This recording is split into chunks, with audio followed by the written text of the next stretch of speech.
नमस्कार, हिमाचल समाचार में आपका स्वागत है। आज के मुख्य समाचार। मुख्यमंत्री ने 75वें राज्य स्तरीय वन महोत्सव का किया शुभारंभ। मुख्यमंत्री ने कहा, हिमाचल प्रदेश राज्य चयन आयोग विभिन्न श्रेणियों के 21 पोस्ट कोड के परिणाम करेगा घोषित। मुख्यमंत्री ने कहा, राज्य सरकार के प्रयासों से विद्यार्थियों में जागृत होगी देशभक्ति की भावना। विद्यार्थियों के समग्र विकास के लिए शिक्षा प्रणाली में किए जा रहे हैं सुधार। और अब समाचार विस्तार से। मुख्यमंत्री ठाकुर सुखविंदर सिंह सुक्खू ने आज शिमला में अपने आधिकारिक निवास ओक ओवर में पान का पौधा रोपकर 75वें राज्य स्तरीय वन महोत्सव का शुभारंभ किया। इस वर्ष वन विभाग ने प्रदेश में 9000 हेक्टेयर भूमि में पौधे लगाने का लक्ष्य रखा है। मुख्यमंत्री ने सूखे और क्षतिग्रस्त पेड़ों के निस्तारण की मानक संचालन प्रक्रिया का भी शुभारंभ किया, जिसके तहत वन रक्षक स्तर पर 2 पेड़ और मंडलीय वन अधिकारी स्तर पर 25 पेड़ काटने की अनुमति प्रदान की गई है। रैखिक परियोजनाओं में तेजी लाने के लिए मुख्यमंत्री ने वन संरक्षण अधिनियम के प्रथम चरण की स्वीकृति के पश्चात परियोजना के दायरे में आने वाले पेड़ों को काटने के लिए वन विकास निगम के अधिकारियों के साथ साथ वन विभाग के वन अधिकारियों को भी शक्तियां सौंपने की घोषणा की। इसके अतिरिक्त उन्होंने वन विभाग ई-फॉरेस्ट सॉफ्टवेयर की बीटा टेस्टिंग का भी शुभारंभ किया, जिसका उद्देश्य विभागीय कार्यों को सुव्यवस्थित करना तथा पारदर्शिता को बढ़ाना है। उन्होंने वन क्षेत्र में फलदार पौधों के रोपण को 30 से बढ़ाकर 60% करने पर बल दिया, जिसके आगामी 10 वर्षों में सकारात्मक परिणाम आने की उम्मीद है। उन्होंने कहा कि वन विभाग और निगम ने बीते वर्ष 15,000 क्षतिग्रस्त पेड़ों को प्रसंस्कृत किया, जिससे लकड़ी की बिक्री से राजस्व प्राप्त हुआ। इसके परिणाम स्वरूप राज्य सरकार की रॉयल्टी आय मात्र 1.5 वर्ष में 35 से बढ़कर 70 करोड़ रुपए हो गई। प्रदेश सरकार ने रणनीतिक फैसला लेते हुए वन विभाग की निर्माण शाखा को बंद करने का निर्णय लिया और इससे वानिकी गतिविधियों पर ध्यान केंद्रित करने के निर्देश दिए। मुख्यमंत्री ने कहा कि लाहौल स्पीति में महिला मंडल बढ़ चढ़कर पौधारोपण गतिविधियों में शामिल हो रहे हैं, इससे महिलाओं के समूहों को राजस्व सृजन के अवसर भी प्राप्त हो रहे हैं। मुख्यमंत्री ने कहा कि वर्तमान प्रदेश सरकार ने व्यवस्था परिवर्तन के संकल्प के तहत विभिन्न कदम उठाए हैं। उन्होंने कहा कि वन विभाग सहित प्रदेश के अन्य विभागों में महत्वपूर्ण बदलाव हुए हैं, जिससे कार्यशैली में सुधार होने के साथ ही लोगों को भी लाभ मिल रहा है। उन्होंने कहा कि सरकार ने 31 मार्च 2026 तक प्रदेश को हरित ऊर्जा राज्य बनाने का लक्ष्य रखा है और इस लक्ष्य को हासिल करने में वन विभाग की बहुत महत्वपूर्ण भूमिका है। 40 साल से एक ऐसी व्यवस्था चली आई कि पुराने कानून, पुराने नियमों के सहारे हम प्रदेश को आत्मनिर्भर नहीं बना सकते थे। वन विभाग में हमने परिवर्तन करने की सोची और हरित राज्य बनाने में वन विभाग का भी एक अहम महत्वपूर्ण भूमिका है और विभागों की भी इसमें भूमिका है। पिछले दिनों मैं बिजली विभाग के बैठक ले रहा था तो मुझे खुशी है कि जिस दृष्टि से हमने बिजली विभाग में काम करना शुरू किया उसमें हम आगे बढ़े। हिमाचल प्रदेश का सबसे बड़ा सोलर पावर प्रोजेक्ट आज़ादी के बाद 32 मेगावाट का 6 महीने में बनकर तैयार हुआ और आज उससे हम बिजली पैदा कर रहे हैं। 2 और प्रोजेक्ट हैं जिनके भी टारगेट लाइन 6 महीने के भीतर है। ग्रीन हाइड्रोजन में हमने ऑयल इंडिया लिमिटेड से काम किया, उनके साथ मिलकर MOU किया और हिमाचल प्रदेश में उस दिशा में भी बड़ा आगे बढ़े। वन विभाग में हमने कई महत्वपूर्ण बदलाव किए और उस महत्वपूर्ण बदलाव में मुझे ये बताते हुए खुशी हो रही है कि जहां वन विभाग की रॉयल्टी 35 करोड़ रुपए थी, मात्र 1.5 साल में वो बढ़कर 70 करोड़ रुपए हो गई। ये नियमों में परिवर्तन के स्वरूप ही हुआ है। हमने वन विभाग में कहा कि पहला जो पेड़ बरसातों में गिरते हैं, शहर में तो नजर आ जाते हैं लेकिन गांव में वो सड़ जाते हैं और गांव में जब वो सड़ जाते हैं तो उसका कोई फायदा नहीं होता।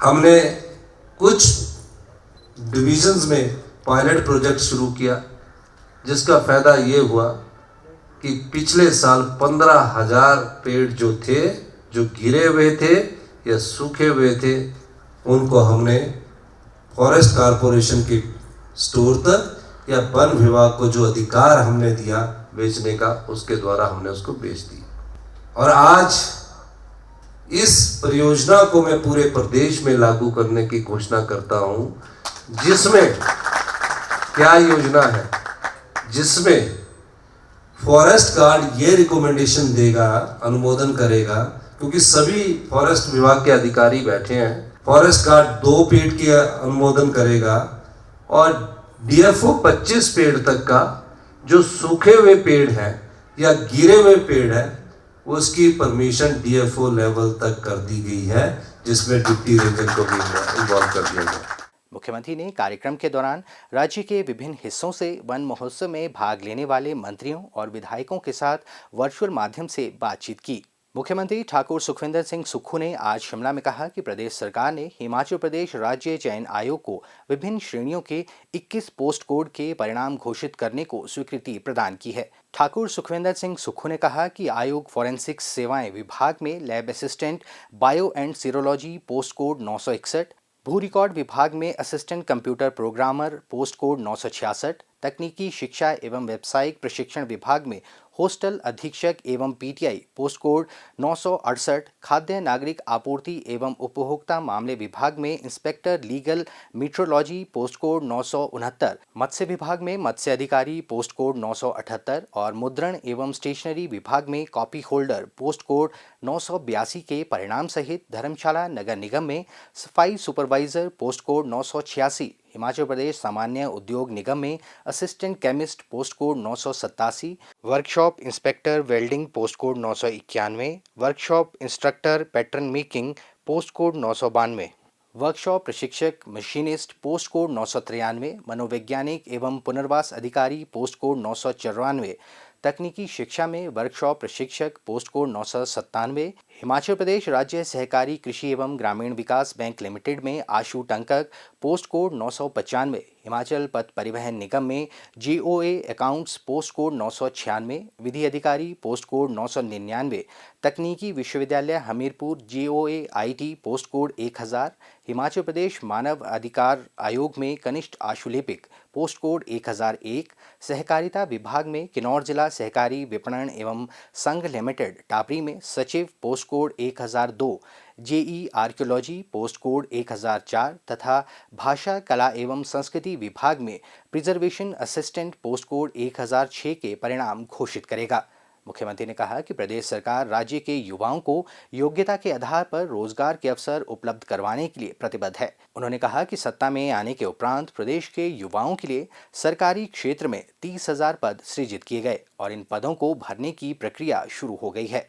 उन्होंने कहा कि पिछली भाजपा सरकार ने रोजगार के नाम पर युवाओं को केवल ठगने का काम किया और 5 वर्ष के कार्यकाल के दौरान सरकारी क्षेत्र में केवल 20,000 नौकरियां सृजित की गईं, जिनमें से अधिकतर कानूनी दावपेच में फंस गईं।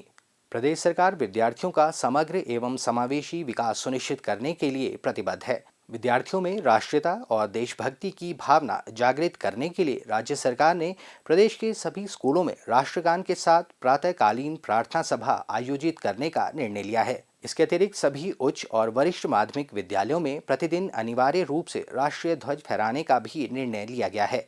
मुख्यमंत्री ठाकुर सुखविंदर सिंह सुक्खू ने कहा कि इस प्रकार की गतिविधियों से युवा पीढ़ी में एकता और देशभक्ति की भावना जागृत होगी।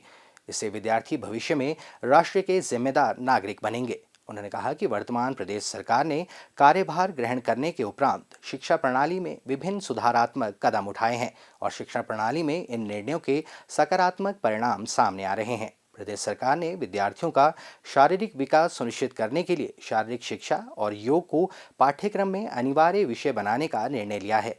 इससे सभी स्कूलों में विद्यार्थी प्रतिदिन कम से कम 15 मिनट शारीरिक व्यायाम करेंगे। इस दौरान शारीरिक शिक्षक एवं अन्य अध्यापक विद्यार्थियों को व्यायाम करवाना सुनिश्चित करेंगे। उन्होंने कहा कि स्वास्थ्य एवं आयुष विभाग के सहयोग से विद्यार्थियों को सीपीआर एवं प्राथमिक उपचार का प्रशिक्षण भी दिया जाएगा, जिससे विद्यार्थियों को जीवन रक्षक कौशल का ज्ञान मिलेगा। मुख्यमंत्री ने कहा कि ये सुधार राज्य सरकार की समग्र शिक्षा प्रदान करने की प्रतिबद्धता को प्रदर्शित करते हैं। प्रदेश सरकार की पहल से विद्यार्थियों को शैक्षणिक ज्ञान के साथ साथ शारीरिक और मानसिक रूप से मजबूत बनाने और उनमें आदर्श नागरिक की जिम्मेदारियां पैदा करने में सहायता मिलेगी। सरकार का लक्ष्य विद्यार्थियों की दिनचर्या में इन गतिविधियों को शामिल कर उनमें राष्ट्रीयता की भावना जागृत कर अखंड भारत के निर्माण के लिए तैयार करना है। हिमाचल समाचार देखने के लिए सब्सक्राइब करें यूट्यूब चैनल हिमाचल समाचार, लाइक करें Facebook page information and public relations department Himachal Pradesh और CMO हिमाचल, फॉलो करें x@DPRHP और CMO हिमाचल, फॉलो करें इंस्टाग्राम @DIPR हिमाचल और CMO हिमाचल, विजिट करें वेबसाइट www.himachalpr.gov.in। इस अंक में इतना ही, कल फिर होगी मुलाकात। दीजिए इजाजत, नमस्कार।